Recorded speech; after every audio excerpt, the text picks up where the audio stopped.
famous for. It's true, in a certain country it exists. I mean, I've been I drive from Kenya to Tanzania to get here by 4 hours, and we were stuck. That's very nice of you. Oh, you sorry, you were stuck. Yeah. We were stuck at the you know, the checkpoint between the two countries, and actually we spent nearly 2 hours our document to be checked well, there you are. So why should people come back to that kind of thing? No welfare state in a lot of countries in Africa, or most countries in Africa. I mean, that kind of, you talk about security, but actually that's one of the things that African countries on the whole lack. There's no safety net when things go wrong. No. Is there? I mean, there's a challenge still. I have to admit, I'm not saying everything is correct, and you know, but you know, to make a business you have to take a risk.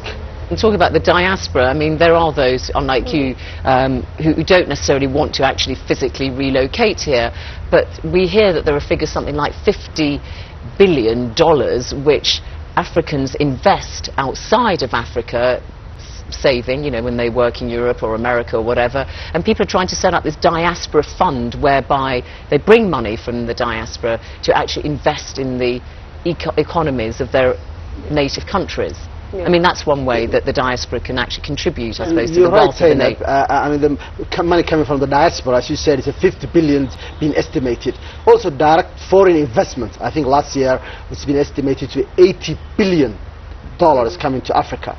And the figures all just fluctuate widely. No, the 53 billion I was referring to was what I think diaspora and Africans actually save. I think the figure of remittances, at least officially, it's probably much more unofficially, is I think $40 billion a year in 2010. Sounds about right. Yeah. But it's going to be much more than that, isn't it, really? You don't know what people are taking in their suitcases, let's face it. Yeah. But I think it's also a good point. Not using your services, Abdurrashid, sorry to say. No commission for you on that one. But I think to your point, it's not just about people coming back, but because we can work in such a global way, it's like what influence does the diaspora play in Africa without not even necessarily physically coming back? 10 years ago was a continent with, let's be frank, I mean, the economists call it hopeless continent. Now it's called hopeful. That's right, 10 years ago the economists did call it the hopeless continent. They have since revised that opinion, I think. Okay, so the two of you. Yeah, with hopeful continent. Well, there you are, yeah. So the two of you clearly big advocates there of technology-led development in Africa. Okay, well, thanks for the moment. We're going to take a short break, but do stay with us here on Rendezvous Africa with me, Zain Abadawi, coming to you from Tanzania. Rendezvous with you.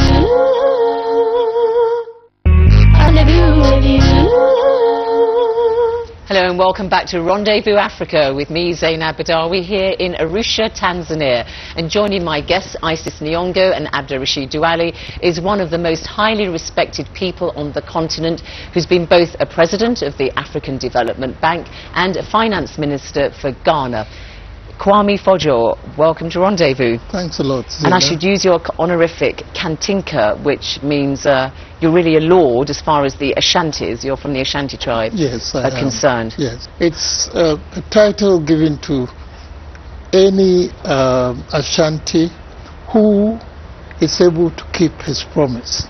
I must say that although I'm the only one called Kantinka, even after my death, it will have to remain 50 years before it will be given to another person. My goodness. Now, you have this overview of the continent, talking about, is Africa future? We've seen new dawns, renaissance in Africa. We're talking about the African, it's the 21st century and on.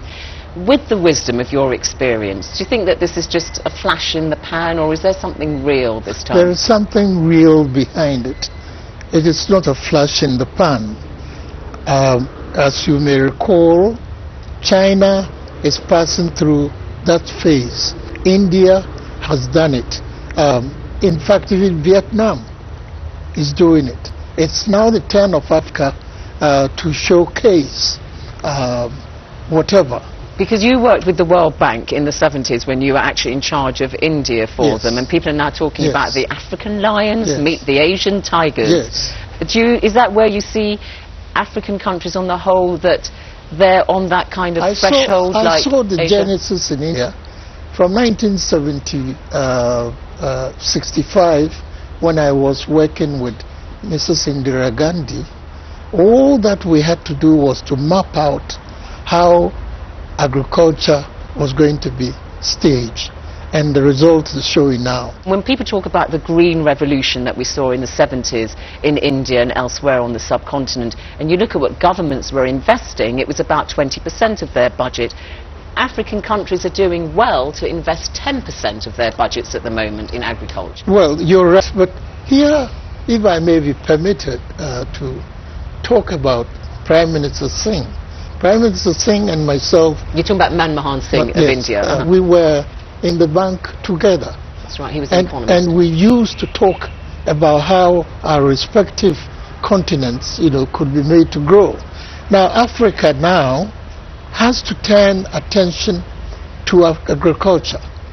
If you take Ghana, for instance, we're lucky now, we now have oil, we now have minerals, but we're not going the Dutch way.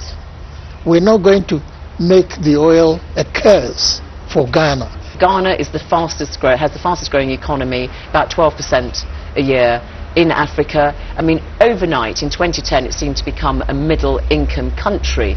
But just give us an idea of what it's like now for you, having lived in Ghana, just seeing the differences now. I shouldn't personalize it, but I could go to Accra, open the door, go to Kumasi, open the door. Kumasi is in Ashanti, yes, region. And then go to my village and open the door. What do you mean by open the door? I've got houses. Instead of going through a mud hut? Yes, into a mud yes. I go into a decent air-conditioned house. That's the definition of a middle-income country.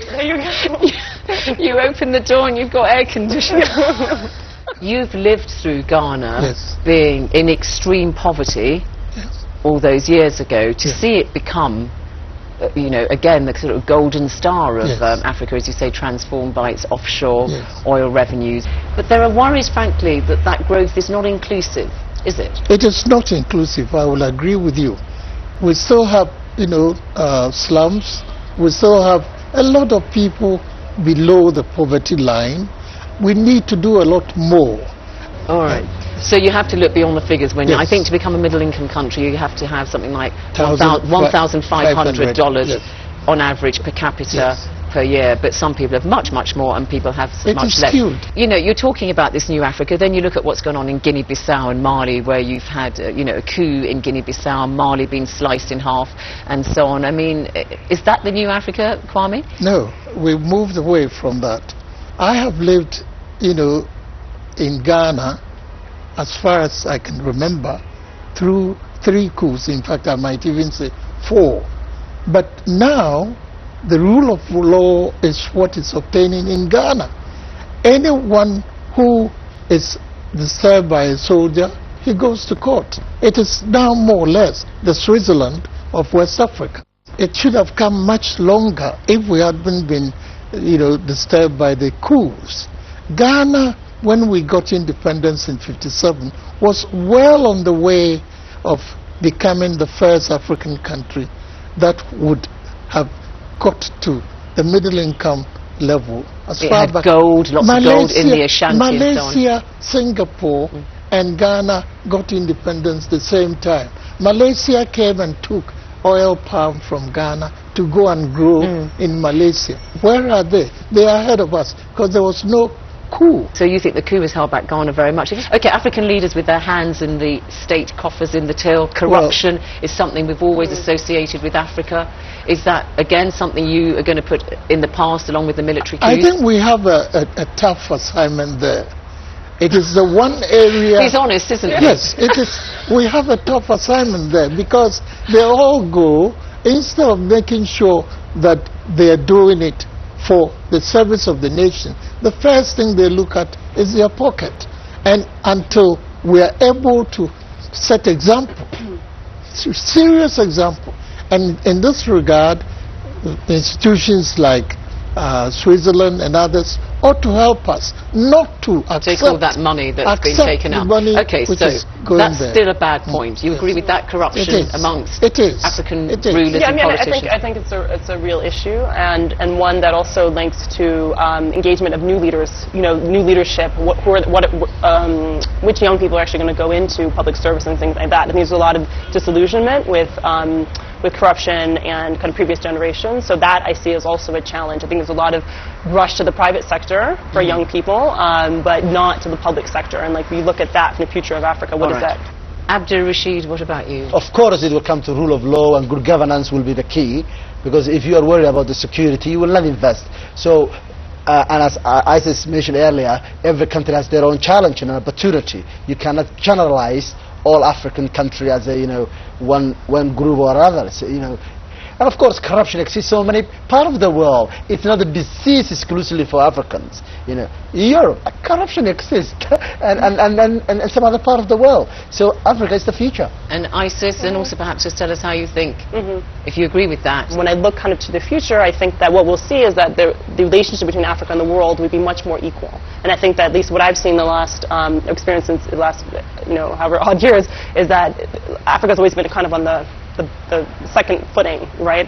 And so a lot of terms are dictated to Africa, and I think that is flipping. There's a lot more options in terms of obviously engagement with the East, engagement within Africa, the amount of investment that's happening of African money investing in different parts of Africa is probably never been larger. So I think that starts to shift the leverage that Africa has with the rest of the world. But on the whole, you would end on an up note. Well, ISIS, as somebody who's often spoken of as this is the future face of Africa, it's very apt then that you end this special series of Rendezvous Africa, which has been coming to you from Arusha in Tanzania. Thank you very much to Isis Nyongo, Abdul Rashid Duane and Kantinka Kwame Fojo.